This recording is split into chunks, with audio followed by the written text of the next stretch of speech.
Flash back.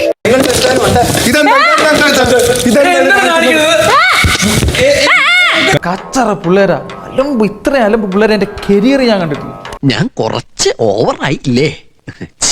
മോശമായി പോയി.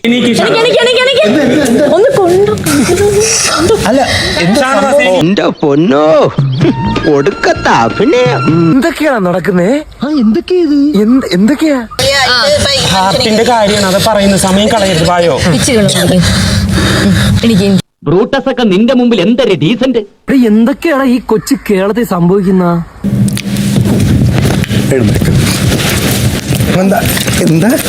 പെൺകുട്ടികളോടൊക്കെ മാന്യമായിട്ട് പെരുമാറാൻ ശീലിച്ചിട്ടില്ലല്ലേ? അപ്പൊ അവന്റെ അമ്മയുടെ വീടിന്റെ തൊട്ടടുത്ത് തന്നെ എന്റെ വീട്. എന്നിട്ട് അവൻ എന്നോട് ഇങ്ങനെ പെരുമാറണേ. ഇത്രയും വൃത്തികെട്ട ഒരു മനുഷ്യനെ എന്റെ കരിയർ കണ്ടിട്ടില്ല.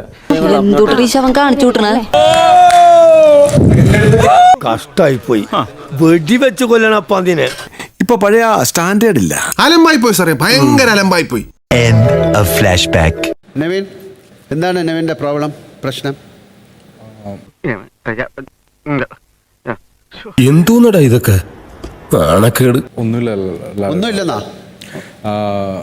എന്താണ് നവീന് മാത്രം വളരെ പ്രത്യേകത? ഇനിയിപ്പോ എന്താ ചെയ്യാ? ഒരു ആന കുത്താൻ വരികയാണെന്ന് കരുതി നീ അങ്ങോട്ട് നേരിടും. എന്താണ് നവീന്റെ പ്രശ്നം, പറയൂ. നവീൻ എന്തൊക്കെയാണ് കഴിഞ്ഞ ആഴ്ച ചെയ്തിരിക്കുന്ന അറിയാം? എവിടെ പരിപാടി അവതരിപ്പിച്ചാലും ഇതാണല്ലോ അവസ്ഥ. എന്റെ ഇനിയെങ്കിലും എല്ലാരെയും കൊണ്ട് അതും ഇതും പറയിക്കാതെ ഒരു നല്ല രീതിക്ക് ജീവിച്ചൂടെ? ഇതുകൊണ്ട് നവീൻ എന്തെങ്കിലും കൂടുതൽ ഒരു അറ്റൻഷൻ കിട്ടും, ആൾക്കാർ കൂടുതൽ നവീനെ ശ്രദ്ധിക്കുമെന്ന് തോന്നലുണ്ടോ?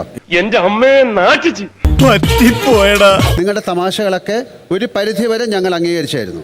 അത് കഴിഞ്ഞാൽ ഇത് വളരെ മോശമായ കാര്യമാണ്. ഇങ്ങനെ മിണ്ടാൻ പറ്റാതെ നിൽക്കുന്നതിന് ഞങ്ങളുടെ നാട്ടിൽ എന്താ പറയാന്നറിയോ? അണ്ണാക്കിലെ പിരിവെട്ടി. കൂടുതലൊന്നും പറയരുത്. ഞാൻ കുളി കഴിഞ്ഞ് ഇറങ്ങിയുള്ളൂ. തെറി കൊണ്ട് അഭിഷേകം ചെയ്യരുത്. പ്രേക്ഷകരൊക്കെ ആണെങ്കിലും പിന്നെ ബിഗ് ബോസ് പറഞ്ഞാൽ ഇതെന്റെ സ്പേസ് ആണ്, എനിക്ക് തീരുമാനം എടുക്കാം. കലിപ്പ് തീരുണ്ടോ ദൈവമേ? അവന്റെ മോദം കണ്ടില്ലേ? മോശം അഭിപ്രായം. ഇതിനെ കുറിച്ച് ഒരുപാട് കംപ്ലൈന്റ്സ് ഞങ്ങൾക്ക് വരുന്നുണ്ട്, ഏഷ്യാനെറ്റിന് വരുന്നുണ്ട്, പ്രേക്ഷകരിൽ വരുന്നുണ്ട്. ഞങ്ങൾ എന്താ ചെയ്യേണ്ടത്? ഞങ്ങൾ എന്തായാലും ഒരു തീരുമാനം എടുക്കും. അവമാനിക്കരുത്. ഞാൻ നല്ലൊരു കുടുംബത്തിൽ പറഞ്ഞവനാണ്. നീ നല്ല കുടുംബത്തിൽ പറഞ്ഞു, ഞാൻ പിന്നെ മറ്റേ കുടുംബത്തിൽ പറഞ്ഞാണല്ലോ. തുറന്നു പറയുകയാണെങ്കിൽ നാട്ടുകാർക്കെല്ലാം നിങ്ങളെപ്പറ്റി വളരെ മോശം അഭിപ്രായമാണ്. നീ അത് ചെയ്യാൻ പാടില്ലായിരുന്നു. ഇനി അതിന്റെ പേരിൽ വരുന്ന എല്ലാ ഭവിഷ്യത്തും നീ ഒറ്റയ്ക്ക് നേരിടേണ്ടി വരും. ഞാൻ ഇവന്റെ അടുത്ത്. അല്ലാതെ ആരാ നേരിടുന്നത്? വല്ലാത്ത തലവേദന, ഞാനൊന്ന് കിടക്കട്ടെ. ആര് പറഞ്ഞാലേ ഇത് എന്റെ സ്പേസ് ആണ്, എനിക്ക് I will take A call on you. അതെ, മര്യാദയ്ക്ക് ഇരുന്നില്ല. ഒരു കൈവതം നാറ്റുകരുത്.